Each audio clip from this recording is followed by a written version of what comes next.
이거밖에 못해?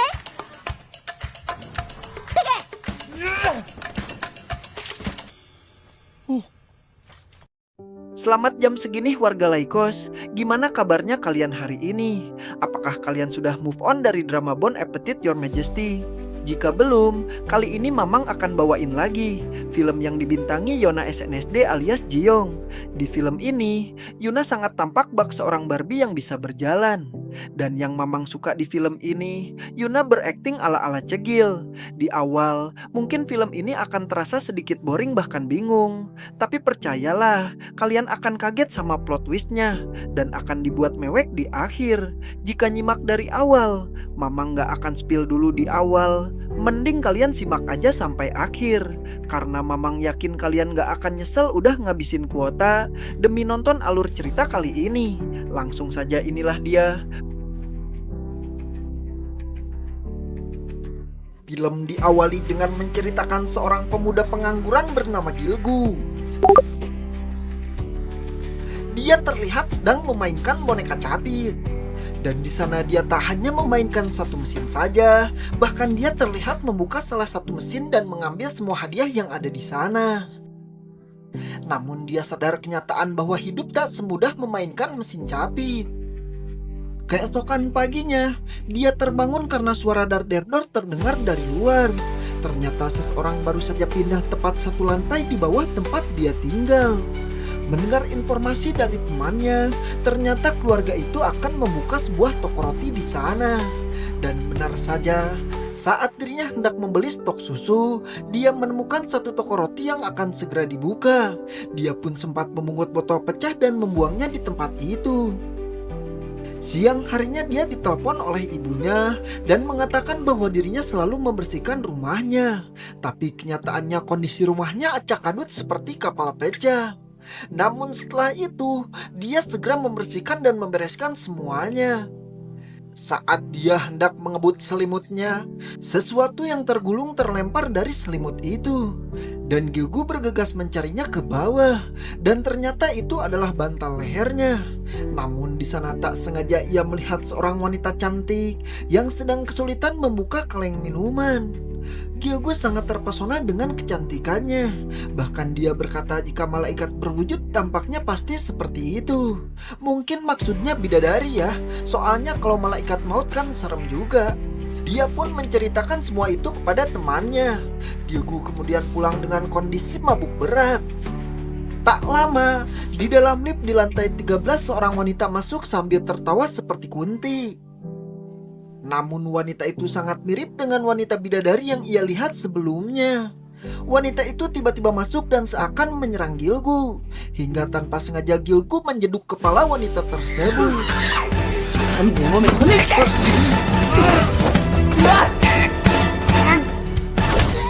Pagi harinya, Gilgu mendatangi toko roti baru itu sambil membawa pengebuk. Wanita penjaga toko roti bernama Ara bertanya apakah Gilgu tinggal di sana.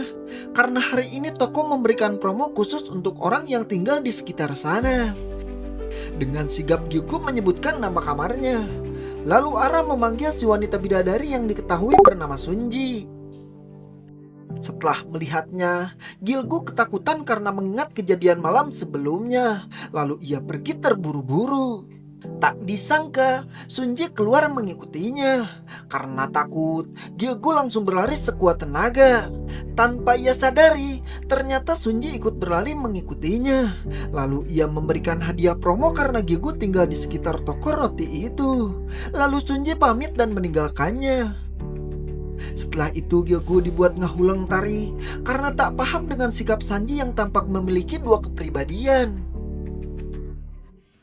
Lalu Shin berpindah pada Sunji yang sedang tertidur. Ia pun terbangun setelah bermimpi aneh dan jam dinding menunjukkan jam 2 pagi. Gilgu yang belum tidur melihat Sunji di bawah seperti sedang menatap langit. Ia pun buru-buru keluar menghampirinya sambil berpura-pura hendak membeli stok susu.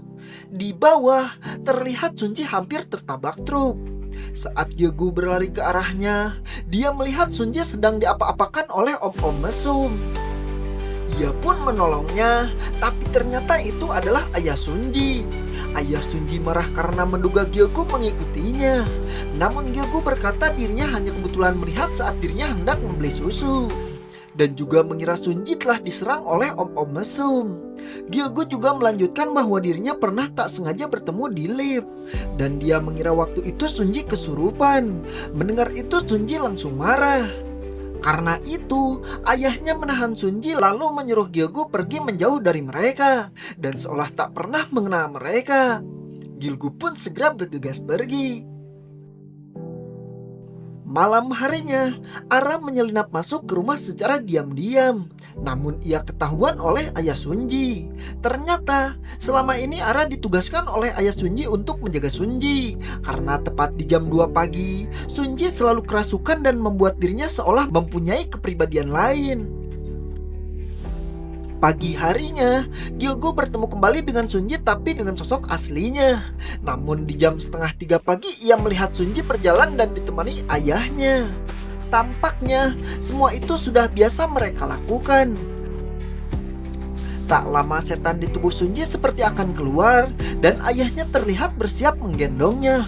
Namun tak disangka kali ini pinggangnya bermasalah.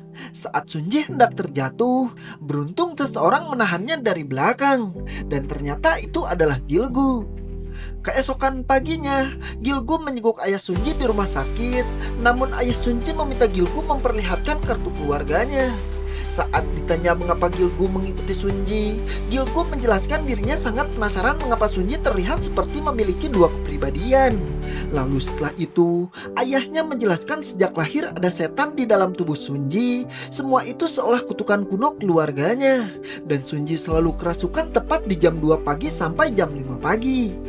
Saat kerasukan, Sunji sangat menyukai cahaya bulan. Maka dari itu ia selalu keluar malam. Sejak saat itu, Gilgu diminta menggantikan dirinya untuk menjaga Sunji di malam hari. Gilgu menyarankan ayahnya untuk membawa Sunji ke rumah sakit kejiwaan. Namun ayahnya malah meminta Gilgu melindungi Sunji seperti pengasuh saja. Karena dirinya tak mempercayakan tugas itu kepada sembarang orang. Dan dirinya berjanji akan membayar Gilgu dengan bayaran yang setimpal. Keesokan paginya, Gilgu bertemu Sunji untuk memulai hari pertamanya bekerja. Aram memberitahu Gilgu meskipun berat dan sulit dipercaya, lama-kelamaan Gilgu akan terbiasa dengan keadaannya. Dia juga menjelaskan bahwa Sunji tak mengingat dirinya saat kerasukan. Sementara roh di dalam tubuhnya bisa tahu semua aktivitas Sunji dan semua orang di sekitarnya. Terbukti di malam harinya roh itu meledek Gilgu dengan memperagakan apa yang sering Gilgu lakukan. Setelah itu roh itu berpura-pura dan mengatakan bahwa dirinya menyukai Gilgu. Beruntung Gilgu teringat pesan ayah Sunji bahwa iblis di dalam tubuh Sunji selalu berusaha menipu semua orang dan berusaha menghancurkan orang itu. Lalu roh itu teringat kebiasaannya yang selalu memborong pon-pon. Di kasir, roh itu sempat marah-marah menyuruh kasir itu hanya menjual pon-pon rasa original dan tak menjual pon-pon rasa green bean coklat. Gilgu yang tak enak mengatakan bahwa Sunji adalah adiknya yang mengalami gangguan jiwa. Dan di sana terlihat seorang gadis yang selalu kehabisan untuk membeli pon-pon tersebut.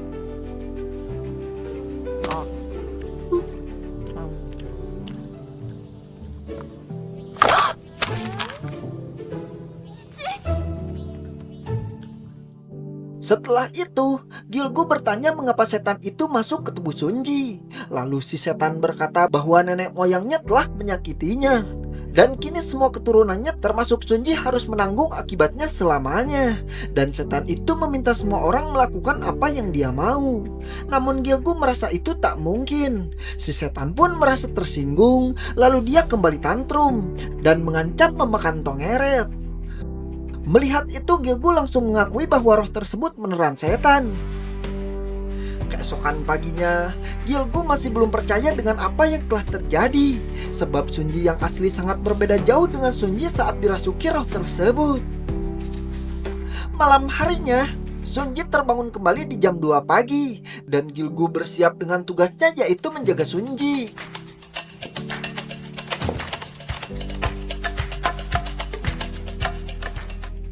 Mereka berdua bermain ayunan tapi Sunji meminta untuk didorong lebih keras. Hingga inilah yang terjadi.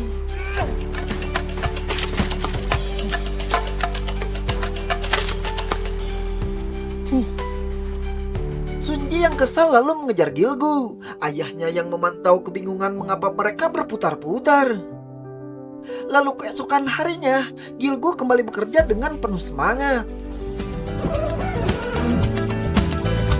아, 진짜야? 진짜 없어? 산돌이, 너는 똑바로 보고 말해.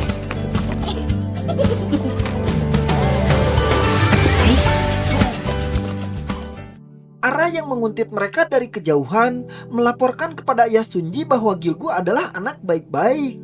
Dan terlihat kini Sunji asli sudah jauh lebih akrab dan dekat dengan Gilgu. Gilgu bertanya kepada Ara apakah Sunji akan menderita kerasukan seumur hidupnya. Ara sendiri tak tahu, hanya saja dia menyarankan agar Gilgu tak bersikap lemah, karena baginya baik iblis maupun manusia akan bertingkah semena-mena jika kita lemah. Lalu Ara menyarankan untuk mengajaknya taruhan agar setan itu hormat kepada Gilgu jika Gilgu bisa mengalahkannya. Malam harinya, Gilgu mengajak setan itu taruhan di mesin boneka capit, dan jika kalah, setan itu harus memberitahu bagaimana cara mengusir dia dari tubuh Sunji. Dan akhirnya Gilgu pun menang dalam percobaan ketiga. Akhirnya setan itu memberitahu caranya. Gilgu harus menyuruh setan itu pergi disertai menyebut namanya sebanyak 3 kali. Namun sayangnya, si setan hanya memberitahu huruf D sebagai huruf awal dari namanya. Membuat Gilgu mencari tutorial pengusiran setan sambil mencari nama setan berawalan huruf D itu. Lalu mereka berdua mengantarkan roti pesanan ke sebuah tempat. Tanpa sengaja Gilgu menabrak seorang pria. Namun terlihat pria itu bersikap aneh. Saat sedang minum, Gilgu heran mengapa Sunji meminum mint coklat. Padahal sebelumnya Sunji yang dirasuki berkata dirinya sangat membenci rasa itu. Sunji lalu bercerita bahwa dirinya selalu bermimpi hal yang sama. Dia merasa menjelajah dengan ditemani sosok yang melindunginya. Gilgu yang mendengar itu langsung merasa GR. Namun Sunji melanjutkan bahwa yang menemaninya adalah seekor anjing liar yang selalu mengikutinya. Sampai Gilgu terus kepikiran dengan ucapan itu. Seperti biasa, malam harinya mereka berdua keluar. Namun malam itu tampak seseorang yang sedang berusaha mengakhiri hidupnya. Tak lama ia melihat Sunji berlari dari kejauhan. Namun alih-alih menahannya, Sunji malah menyuruh orang itu tak usah berpikir ragu dan langsung melompat ke bawah. Bahkan ia menyontohkannya dengan melompat ke sungai. Gilgu yang melihatnya mencoba untuk menyelamatkannya. Namun ternyata Gilgu tak bisa berenang, membuat tim penolong malah menolongnya. Di tengah kepanikan orang-orang mencari Sunji, ternyata Sunji sendiri sedang berenang ke arah utara menyeberangi sungai. Melihat semua kejadian itu membuat bapak-bapak yang akan bundir mengurungkan niatnya. Lalu kejadian itu pun ramai diberitakan oleh media. Ayahnya yang melihat itu lalu memarahi Gilgu. Namun Sunji datang membuat ayahnya refleks memeluk Gilgu. Dan ternyata Sunji rutin mengikuti kelas bahasa Prancis karena dari dulu ia sangat menginginkan kuliah di sana. Namun keadaannya sangat tak memungkinkan dikarenakan Sunji rutin kerasukan. Malam harinya, Sunji kaget mengapa Gilgu menunggunya di depan pintu. Dan ternyata Sunji malam ini tak kerasukan. Sunji bertanya dengan penuh perasaan apa yang ayahnya perintahkan kepada Gilgu malam-malam begini. Namun Gilgu berkata bahwa dirinya hanya kebetulan lewat.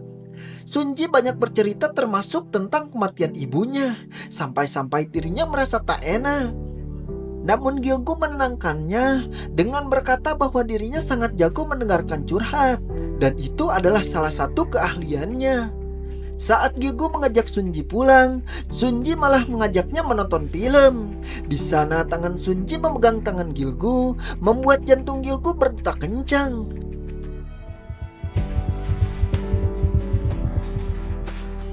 Namun saat Gilgu membalas memegang tangannya, inilah yang terjadi.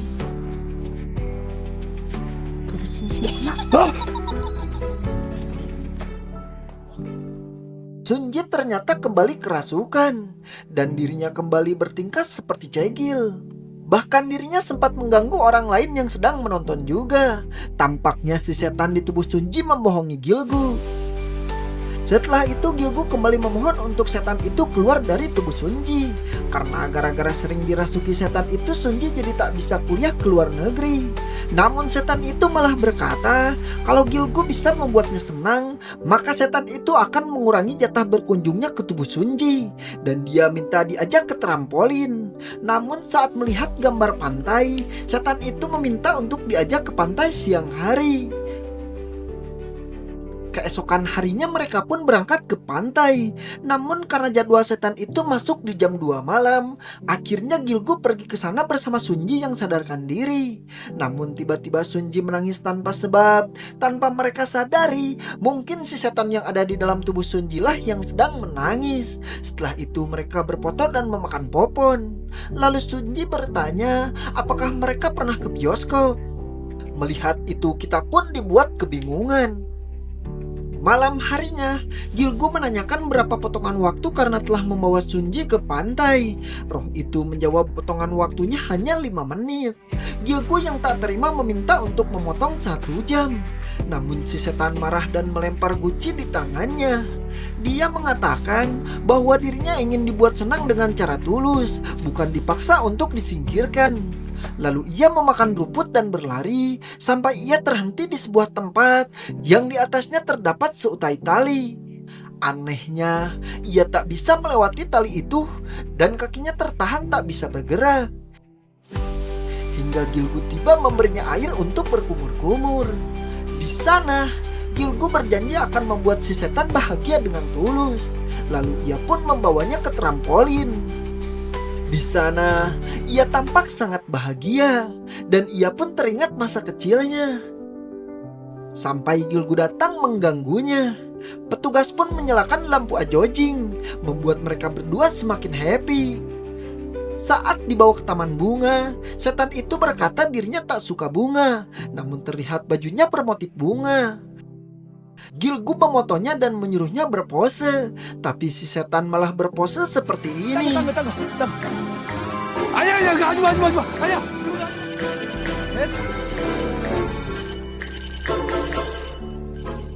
Saat Gilgu memperlihatkan hasil fotonya, setan itu tak bangga karena itu bukan tubuh aslinya dan mengatakan tubuh aslinya 100 kali lebih cantik. Lalu ia menggambarnya dan menunjukkan kepada Gilgu. Gilgu lalu bertanya nama setan itu. Lalu dia menjawab, dia bermarga Knight dan namanya bernama Stria. Lalu Gilgu melakukan ini. 넌 좋았다 이기 명한다. 당장 그 몸에서 나가라. 계속해. 3번이라니까.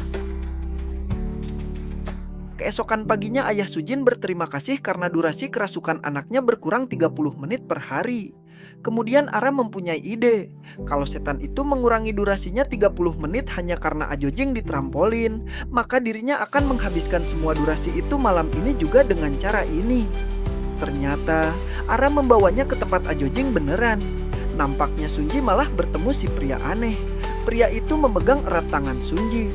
Beruntung Gilgu segera datang menolongnya dan menyebut bahwa dirinya pacar Sunji. Keesokan paginya pria aneh itu malah datang ke toko roti mereka dan dia membeli sebuah permen dari sana. Kemudian dia berkata kepada Gilgu akan menyingkirkan roh jahat yang ada di dalam tubuh Sunji. Dan terkuak ternyata pria tersebut selama ini selalu mengikuti Sunji di malam hari. Setelah kejadian itu Gilgu menjadi khawatir kepada Sunji. Terlihat dirinya meminta Sunji menelponnya saat Sunji selesai melakukan les. Lalu Gilgu melaporkan semua itu pada ayah Sunji. Namun ayahnya berkata, sudah banyak dukun yang selama ini menipunya. Mereka bahkan hanya memeras uangnya saja. Mengusirnya menggunakan dukun hanya memprovokasi roh itu dan hanya membuatnya mengamuk.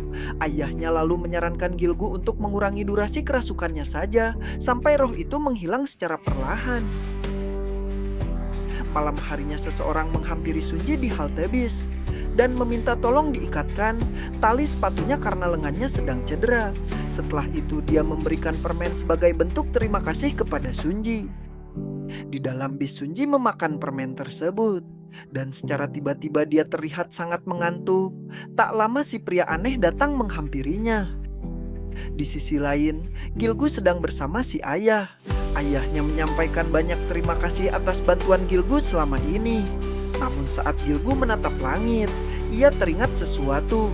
Dan benar saja, Sunji tak mengangkat teleponnya meski dicoba dihubungi berulang kali. Lalu Gilgu meminjam HP si ayah untuk melacak keberadaan Sunji. Di sana Sunji terlihat sangat jauh dari mereka. Lalu Gilgu bergegas pergi mengejarnya.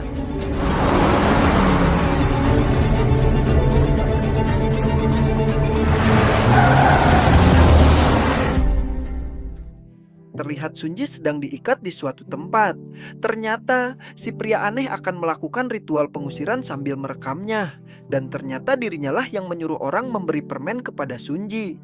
Akan tetapi si pria aneh tampak heran saat melihat sosok roh itu menggunakan kacamata 17 dimensinya. Lalu tak lama Gilgu tiba di tempat itu. Dan ternyata si pria aneh akan melakukan ujian praktik pengusiran setan menggunakan Sunji sebagai mediator. Saat dirinya sedang melakukan ritual, seseorang mendobrak pintunya dan ternyata itu adalah Gilgu. Lalu terjadilah pergelutan di antara mereka, namun Gilgu berulang kali kalah. Si pria aneh memberitahu Gilgu, selama ini dirinya telah dibodohi, karena yang ada di dalam tubuh Sunji hanyalah roh bocah liar, bukan iblis dengan tingkat tinggi. Tak peduli dengan semua itu, Gilgu malah menggetok si pria aneh berulang kali menggunakan bambu. Lalu mereka pun kembali bertarung.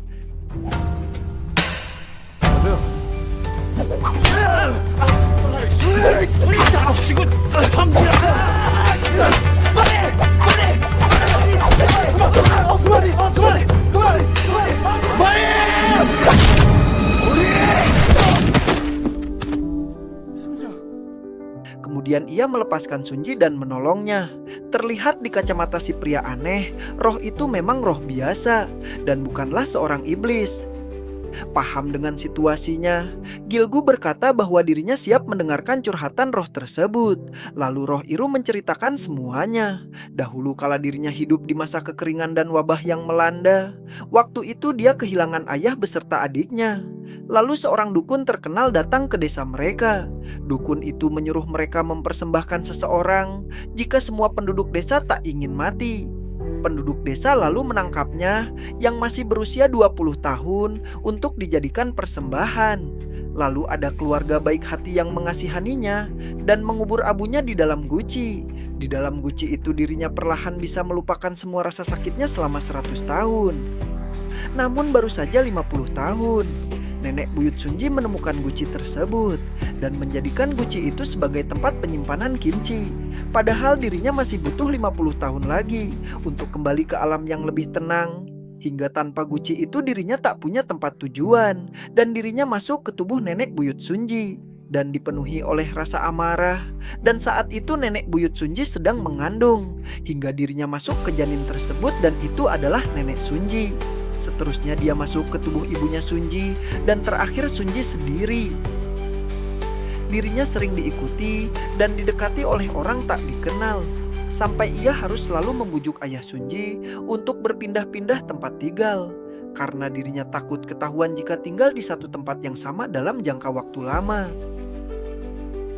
Dia takut pada semua orang yang ia curigai, maka dari itu dia selalu bertingkah seolah iblis yang sangat jahat. Segala cara roh itu lakukan demi tetap bisa bersama keluarga Sunji. Karena bersama mereka dia selalu merasa hangat dan bahagia. Sebenarnya tanpa diusir pun roh itu suatu saat akan pergi dengan membawa kepedihan dan luka yang masih tersisa. Dan ia akan berkelana dalam kegelapan yang abadi. Satu-satunya cara untuk dirinya pulang dengan damai, yaitu dengan bertahan di dalam guci itu dengan sisa waktu 50 tahun lagi. Namun kini guci itu telah hilang. Setelah itu, hari-hari Gilgu diliputi dengan kesedihan dan kebingungan dengan apa yang bisa dia lakukan untuk membantu roh tersebut. Begitupun dengan roh itu, dia seperti menjadi tak semangat menjalani sisa waktunya. Dan si roh tersebut menyuruh Gilgu untuk tak memberitahu keluarganya bahwa dia akan menghilang secara perlahan. Suatu malam, Gilgu menanyakan kepada si ayah di mana alamat nenek buyut Sunji dulu. Setelah diberitahu, Gilgu bergegas pergi untuk menuju rumah tua tersebut.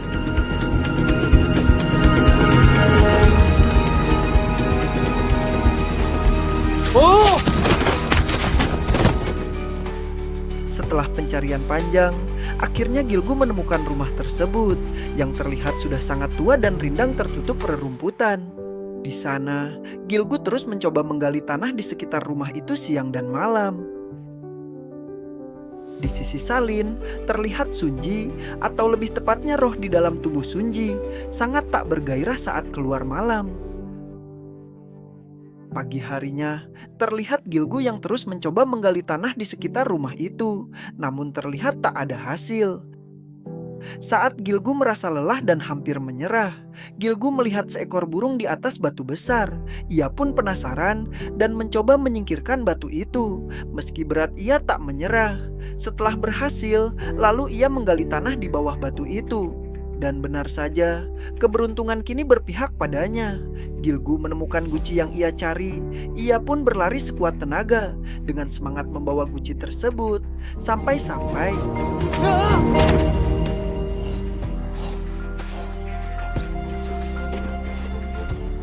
beruntung ia terjatuh dengan posisi yang beruntung, bikin deg-degan saja. Di tengah perjalanan, ia diberi tumpangan oleh seorang ibu-ibu. Malam harinya, roh itu kembali beraktivitas seperti biasa di malam hari. Namun kali ini, ia sengaja menyisakan fon-fon rasa original buat si gadis. Dan ia berterima kasih kepada si kasir, membuat kasir itu ngahuleng. Saat mereka berdua berjalan, roh itu melihat ayah Sunji dari belakang. Ia teringat masa ia kecil, masa remaja, hingga masa ia dewasa. Lalu mengatakan pada si ayah bahwa ia selama ini sangat hebat. Lalu ia menanyakan kabar Gilgu. Namun tak lama seseorang datang sambil berlari, dan ternyata itu adalah Gilgu. Lalu Gilgu menarik tangan Sunji dan membawanya ke taman bunga. Di sana dirinya memperlihatkan guci itu. Gilgu menjelaskan sudah bersusah payah mencari guci itu. Bahkan di sana terdapat kimchi busuk berusia ratusan tahun. Jika roh itu masuk ke dalam guci, maka Gilgu berjanji akan menjaganya dengan baik selama 50 tahun hingga roh itu pulang dengan tenang. Mendengar itu, roh tersebut menangis, namun Gilgu menenangkannya. Lalu Gilgu menanyakan nama roh tersebut. Roh itu pun menyebutkan nama aslinya adalah Munyang. Gilgu memujinya dengan berkata itu adalah nama yang cantik. Lalu Gilgu membuka tutup guci tersebut. Lalu ia melakukan ini.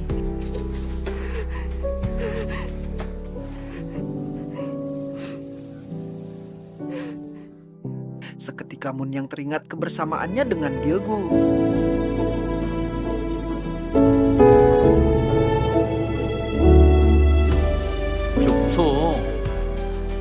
Lalu ia menangis dan memeluk Gilgu. Soswete.